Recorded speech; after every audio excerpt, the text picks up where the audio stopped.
Right now, India is caught in the middle of global oil drama. US is unhappy with India for buying oil from Russia. Trade threats and geopolitics are heating up. This is all because oil still powers the world's economy. But who knows, semiconductors could take oil place in the upcoming years.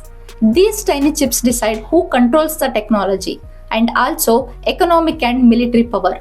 They run everything from your phone to fighter jets, from stock markets to satellites. During COVID, there has been a major supply shortage of semiconductors across the globe.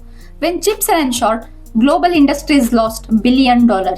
That's when the world realized whoever controls the chips controls the future technology, and that means economic and national strength. On 12th August 2025, India has approved 4 new semiconductor projects worth about 4,600 crore under the India Semiconductor Mission. These projects focus on compound semiconductors and advanced packaging. There is growing demand of semiconductors in telecom, automotive, data centers, consumer electronics and industrial electronics. These 4 new approved semiconductor projects would significantly contribute to making Atmanirbhar Bharat. 2 units in Odisha, 1 in Andhra Pradesh and 1 in Punjab. First one in Odisha is Silicon Carbide plant. It is the India's first commercial silicon carbide chip fabrication plant. It will pump out 60,000 wafers and 96 million packaged devices every year. These will have applications in missiles, defense equipment, electric vehicles, railway, fast chargers and solar power inverters. Second one in Odisha is 3D glass solutions. This unit will bring world's most advanced packaging technology to India. Advanced packaging brings the next generation efficiency to semiconductor industry. These will have applications in high performance computing, artificial intelligence and photonics.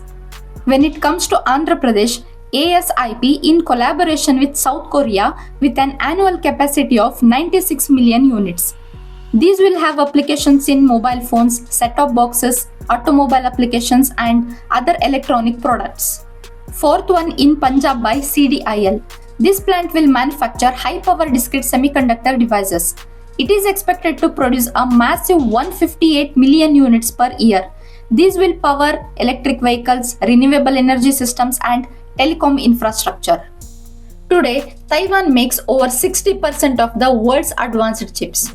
The US-China chip war is as intense as Cold War. The semiconductor market is already worth $600 billion. And here is the question India now faces.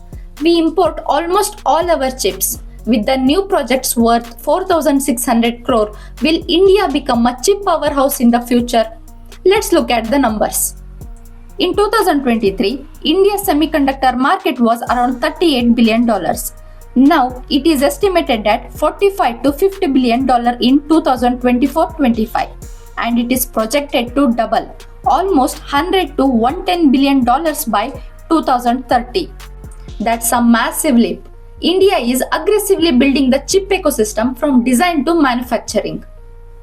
Prime Minister Modi on Independence Day speech announced that domestically made semiconductor chips will enter the market by the end of 2025. And India is finally on its way to becoming a self-reliant hub. But wait, before we get too excited about the India's chip race, let's remind something. Right now, India imports almost all chips we use from Taiwan, China and South Korea. We have some of the best engineers in the world, and companies like Qualcomm, Intel and AMD do chip design work here. But when it comes to actually making chips, the huge factories called fabs, we have none at a large scale. Our most high-profile attempt, Vedanta Foxconn venture, $19.5 billion project in Gujarat. It was fell apart in July 2023. And Adani Israel Tower Semiconductor project. It was paused due to some reasons. As of now, there are no updates on that. I made a detailed video on Adani's semiconductor project. Link is in the description. You can check that as well after this video.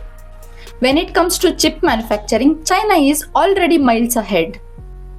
Every year, China spends tens of billions for building new chip factories. They control the supply chain from raw materials to final assembly. But even China is not fully independent. For most of the advanced chips, they still rely on Taiwan and the ultra precise lithography machines made only by ASML in Netherlands. So, where does the India stand? Our advantages are real. We have highly skilled engineers, a massive domestic market hungry for electronics, and the ability to form foreign partnerships. We have the talent, we have the market, and now it's about execution.